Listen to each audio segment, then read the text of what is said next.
deuxième chose. La troisième chose que Jésus veut transformer chez ses disciples, il veut transformer leur vision de ce qu'on fait dans la vie. En d'autres termes, Jésus veut transformer leur mission personnelle dans la vie. C'est ce que nous voyons dans le verset 19. Jésus leur dit, « Suivez-moi et je vous ferai pêcheurs d'hommes. » Qui les fera pêcheurs d'hommes? Jésus. C'est Jésus qui fait cette transformation. Il veut les transformer en pêcheurs d'hommes. Qu'est-ce que ça veut dire, pêcheurs d'hommes? Bon, il s'agit de capturer des êtres humains, mais ne pas pour les nuire, ne pas pour les faire du mal, c'est plutôt au fait pour les faire du bien. C'est pour les sortir du péché, du royaume des ténèbres, de la puissance de la mort, pour qu'eux aussi puissent faire la repentance dont je viens de parler. Cette même repentance. Quand on se soumet à Dieu, on accepte qu'on est pécheur, on entre alors dans la famille de Dieu. Cette mission est tellement importante à Jésus qu'il en parle à plusieurs endroits. Ici, tout au début de son ministère, je n'ai pas dit ça. Ceux qui ont lu peut-être déjà avec nous auraient su que lorsque Jésus appelle André, Simon, Jacques et Jean, dans notre passage aujourd'hui, c'était la toute première fois qu'il a appelé un disciple. La toute première fois. C'est tout au début de son ministère. Tout au début de son ministère, il parle sur sa mission. Aussi, à la fin, comme boucle bouclée de son ministère, Jésus parle de sa mission. À la fin du livre de Matthieu, verset 28, aussi en Actes, premier chapitre, Jésus parle de sa mission. Il aimerait que ses disciples font quoi? Qu'ils assistent à l'église beaucoup, qu'ils aient beaucoup d'enfants, qu'ils bâtissent beaucoup de maisons. Non, au fait, il veut qu'ils enseignent à toutes les nations à obéir ce qu'il les a dit. En d'autres termes, il veut qu'ils font d'autres disciples. Oui. Les disciples de Jésus assistent à l'église. Je ne suis pas en train de dire que c'est mauvais d'assister à l'église, mais j'espère que vous comprenez. Assister. Venez ici physiquement, seulement ça. N'est pas exactement ce que Jésus veut dire, d'aller faire de toutes les nations ses disciples. Ça implique plus. Ça comprend ça, mais ça implique de plus. Jésus veut transformer nos vies par la repentance auquel il nous appelle. Il veut transformer nos familles en nous mettant dans la famille de Dieu. C'est d'ailleurs parmi les choses dont nous parlons régulièrement ici à l'Alpha. Nous sommes une famille biblique en mission. Et il veut aussi nous transformer en nous donnant une mission. Mais je veux maintenant parler sur ma troisième point, parce que sans elle, je pense que vous ne pouvez pas totalement comprendre ça. Mon troisième point, c'est Jésus le roi serviteur. Et je vais en parler parce que je trouve que notre texte seul c'est comme si elle manque une info qui est essentielle pour vous. Si vous avez seulement lu le texte aujourd'hui, vous ne pouvez pas savoir ces autres choses. Mais sans ces autres choses, vous ne pouvez pas savoir, même si c'était une bonne idée, que les disciples ont quitté leur boulot. N'est-ce pas? Il faut savoir de plus qui est Jésus. Au début de mon sermon aujourd'hui, je vous ai demandé qu'est-ce qu'il faut savoir si vous allez déterminer si quelqu'un est digne de confiance.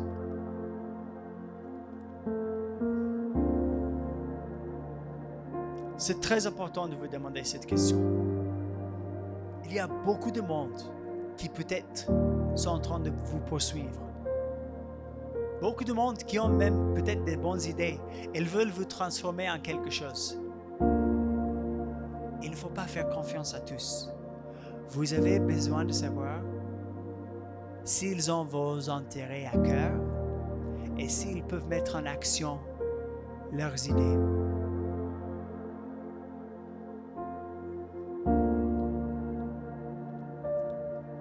Jésus est complètement digne de votre confiance.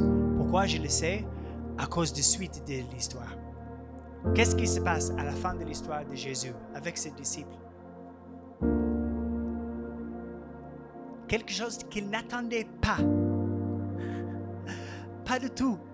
En fait, si vous continuez à lire l'évangile de Matthieu, et je vous encourage de le faire, vous allez voir que, Jésus gagne plus de disciples et il commence à aller ici. Jésus prêche, ils vont dans la Judée, peut-être à Jérusalem, encore en Galilée, encore un autre endroit. Jésus prêche. Des fois, Jésus fait des miracles. C'est intéressant. Et puis, Jésus commence à dire quelque chose que les disciples n'appréciaient pas même. Matthieu 16, 21. Jésus commençait à montrer à ses disciples qu'il fallait aller à Jérusalem, souffrir beaucoup de la part des anciens, des chefs des prêtres et des scribes, être mis à mort et ressusciter le troisième jour.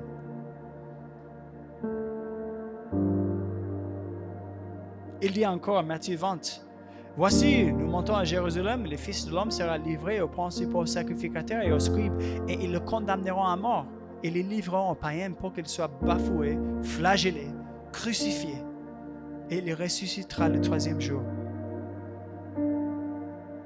Quelques jours plus tard, il dit, « Vous savez que dans 2 jours, ça sera la Pâque, et le Fils de l'homme sera livré pour être crucifié. » Jésus ne disait pas ça pour faire l'effet. Il était sérieux. Et finalement, il a accepté d'être arrêté, faussement accusé et arbitrairement crucifié.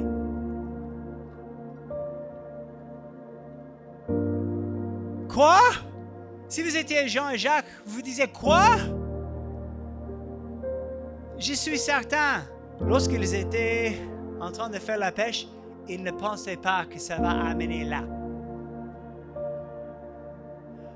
Alors, quoi dans les cieux a fait en sorte que Jésus voulait faire ça?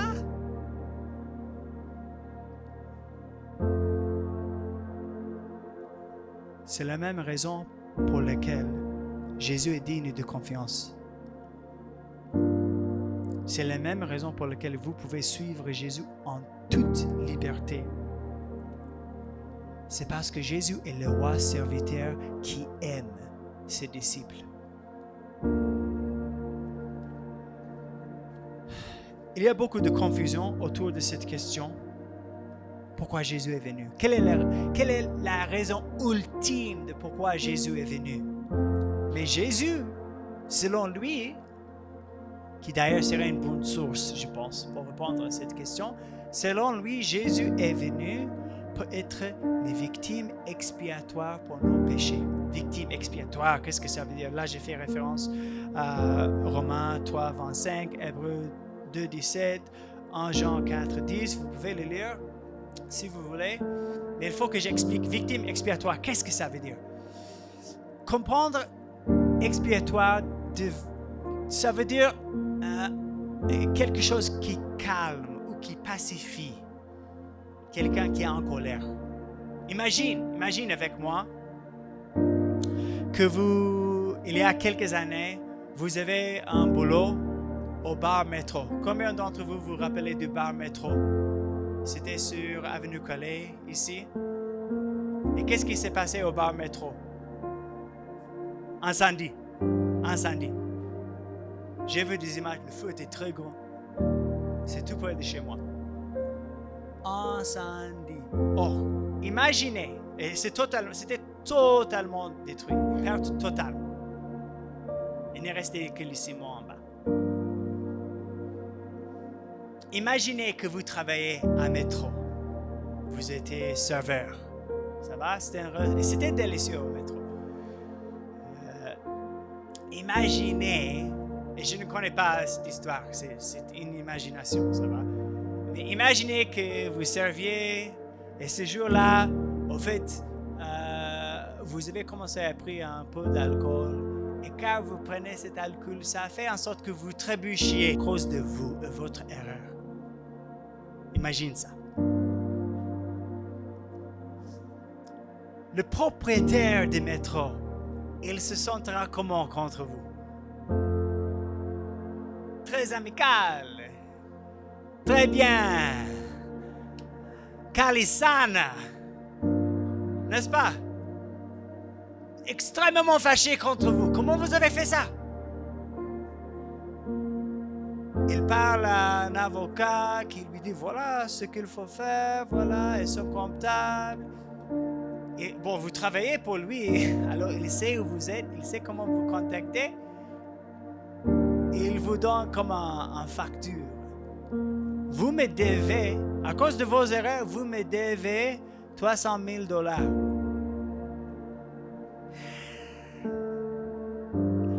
Et vous vous demandez, mais lui, il sait que je ne peux pas payer ça. D'ailleurs, il me sous-payait lui-même. S'il m'avait mieux payé, peut-être je n'aurais pas fait ça. Il est en colère. Imagine maintenant que vous avez un frère qui, je ne sais pas comment, mais il a beaucoup d'argent. Et lui, il s'approche au propriétaire du métro. Et lui, il donne au propriétaire 300 000 $. Cet paiement qu'il a fait là, c'est un paiement expiatoire. Ça va calmer la colère du propriétaire. Parce que le propriétaire disait, à cause de votre erreur, il y a ce problème, et votre frère a couvert ce problème. Ça peut calmer maintenant le propriétaire. Maintenant, il peut rebâtir. Même dans le 300 000, il y avait des frais, il y avait de l'argent qu'il a perdu en attendant de rebâtir. Alors, maintenant, il est calme. Jésus est venu un peu comme ça. Sauf que Jésus n'a pas donné son argent, il a donné sa vie. Jésus est venu comme le bon grand frère qui est venu réparer notre dégât. Et notre dégât est sérieux. La Bible dit, tout comme Jésus le dit, que mon plus gros problème n'est pas ce problème physique que j'ai. Ce n'est pas ma famille, aussi bizarre qu'elle soit. Ce n'est pas l'économie, ce n'est pas le gouvernement, ce n'est pas le mauvais leadership. Mon plus gros problème, c'est mon problème de santé spirituelle. C'est le péché. Et Jésus est venu régler ce problème complètement. Il l'a fait pour notre bien. Et cela montre que Jésus est prêt à payer n'importe quel prix pour s'assurer que toutes choses vont concourir à notre bien. Romains 8, 28 nous dit cette promesse incroyable. Vous savez du reste que toutes choses concourent au bien à ceux qui aiment Dieu. Et puis quelques versets après cette promesse, il y a ce verset ici, Romains 8, 32. Lui, Jésus, lui Dieu, qui n'a point épargné son propre Fils, mais qui l'a livré pour nous tous, comment ne nous donnera-t-il pas aussi toutes choses avec lui?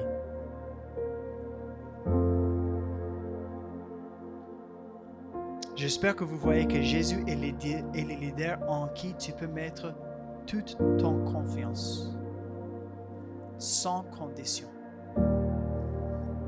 Il ne va pas se servir de vous pour ses propres fins. Plutôt, il va vous servir pour votre bien.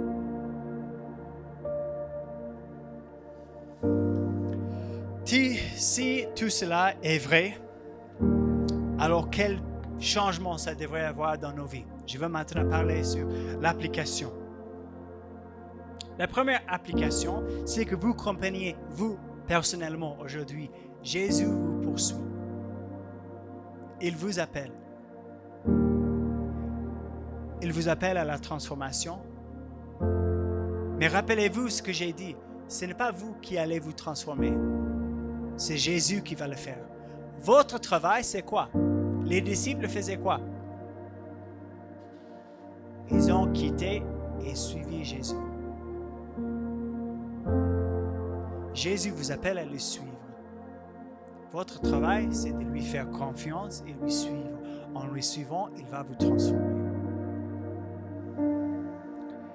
Mais je sais, plusieurs vont dire, vraiment, j'hésite. Je vous dis que c'est normal. Même dans notre passage, aujourd'hui, elle parle de plusieurs raisons les plus courantes de pourquoi les gens ne suivent pas Jésus. La première, c'est dans le verset 18. Comme Jésus marchait le long de la mer de Galilée, il vit deux frères, Simon, appelé Pierre, et André, son frère, qui jetaient enfilés dans la mer, car ils étaient pêcheurs. Quelle est la première raison pour laquelle les gens, peut-être ils hésitent à suivre Jésus, peut-être ils ne veulent pas? Bon, je n'attendais pas à ça. André et Simon, ce jour-là, ils se sont réveillés. Ils ne s'attendaient pas à ce que Jésus va les appeler. On dit, Jésus, je suis en plein milieu de faire quelque chose d'autre, d'important. Je ne suis pas en train de jouer à l'échec. Je ne suis pas en train de jouer. Ce sont des choses importantes que je fais maintenant. Laisse tomber. Suis Jésus. La deuxième chose que les gens disent, bon, c'est dans le verset 21. Elle est représentée dans le verset 21. De là, étant allé plus loin, Jésus vit deux autres frères, Jacques, fils de Zébédée, et Jean, son frère, qui étaient dans une barque avec Zébédée, leur père, et qui réparaient leurs filets. Qu'est-ce que la moitié, du moins la moitié des habitants de Bukavu auraient dit à Jésus en ce moment-là, si vous étiez dans la barque avec votre père? Merci, mais je ne peux pas quitter mon père. C'est mon père. C'est mon père. Regardez-lui, peut-être c'est musée. Ça serait impoli. Ça serait insensé. C'est impensable que je quitte mon père pour toi.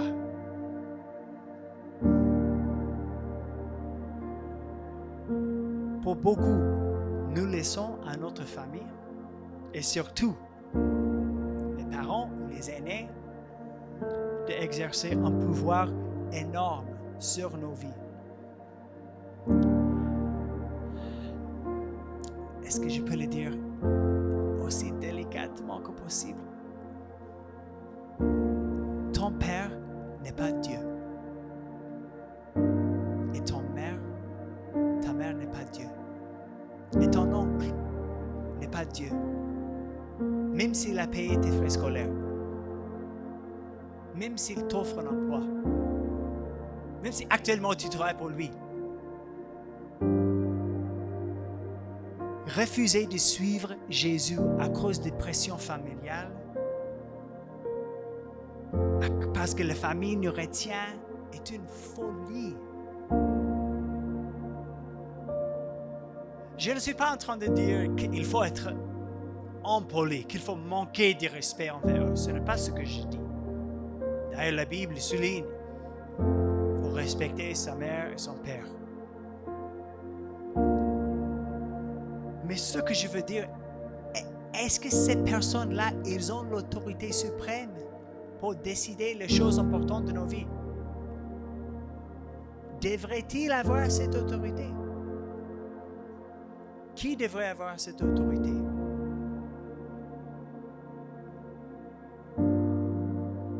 Ce n'est pas nous non plus. C'est Dieu. Faites attention, si vous regardez beaucoup de films occidentaux américains, ils vont vous dire rebellez contre les parents, contre les anciens. Ils cherchent à vous enfreiner. Alors, il faut vous faire épanouir. Il faut trouver la vraie vous à l'intérieur. Il y a cette ambiance, cet esprit de découverte de soi.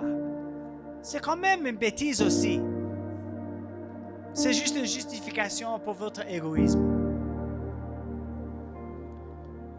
Dieu ne nous appelle pas à la désobéissance, il nous appelle à une obéissance plus profonde, à celui auquel même nos parents devraient obéir.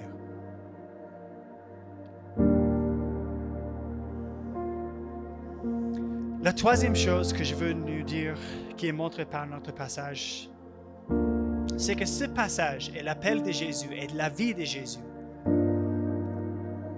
montrent très clairement que l'évangile de la prospérité est faux. Pourquoi j'ai dit ça? L'évangile de la prospérité veut vous vendre un mensonge qui veut dire vous pouvez suivre Dieu et aussi vous pouvez avoir vos plans, vos projets. C'est faux. Un disciple de Jésus prend Jésus comme son maître. Et le maître détermine les plans et les projets et la mission. Pour plusieurs personnes, qu'est-ce que je peux vous dire? Si Jésus n'est pas en train de déterminer votre mission, si vous n'êtes pas en train de suivre les plans de Jésus, vous devriez vous demander si Jésus est vraiment votre maître.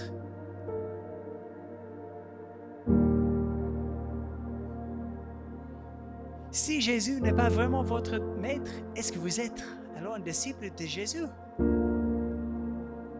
Et si vous n'êtes pas un disciple de Jésus, vous êtes encore dans vos péchés. Ce passage nous montre que Dieu ne peut pas aimer Dieu et aussi vos projets également. Non, non, on se soumet à la mission de Dieu. Et j'espère que vous ferez ça aujourd'hui. On ne trompe pas Dieu. On ne trompe pas Dieu. Lui, il sait où vous êtes dans votre cœur.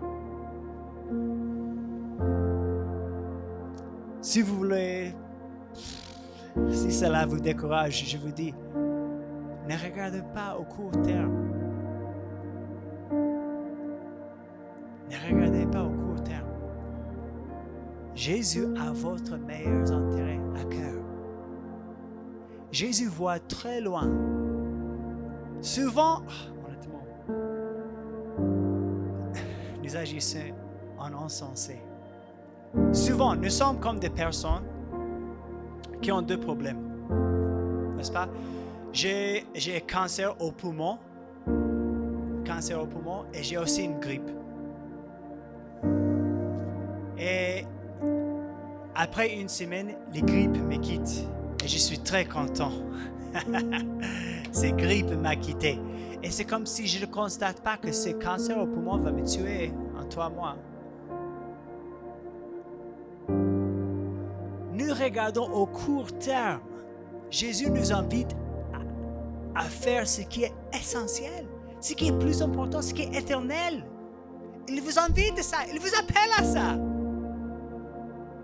Et vous voulez dire, non, je veux me guérir de la grippe maintenant. Je suis très content maintenant, je me sens bien. Regardez à l'avenir. Vous n'allez pas échapper à la mort. Tous, comme le pasteur nous dit, le taux de mortalité dans cette salle aujourd'hui, c'est 100%. Nous allons tous mourir. Ce que nous ne savons pas, c'est quel jour. Nous allons tous mourir. Est-ce que c'est un passage quand même d'être prêt pour ce jour? La bonne nouvelle, c'est que ce n'est pas juste une affaire d'être prêt. Dieu vous invite à vous associer à sa mission, à vous faire intégrer en sa famille maintenant. Réfléchissez. Si vous avez un patron, qui vous soutient, qui souhaite vous faire progresser, qui a vos intérêts à cœur, qui sait quand même ce qui est réellement bon pour vous, qui connaît vos fautes, mais quand même vous apprécie. Vous avez le meilleur patron du monde.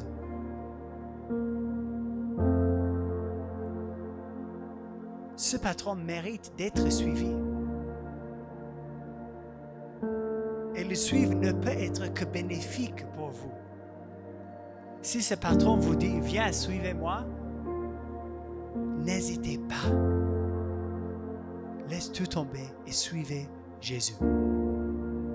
Courbons nos têtes.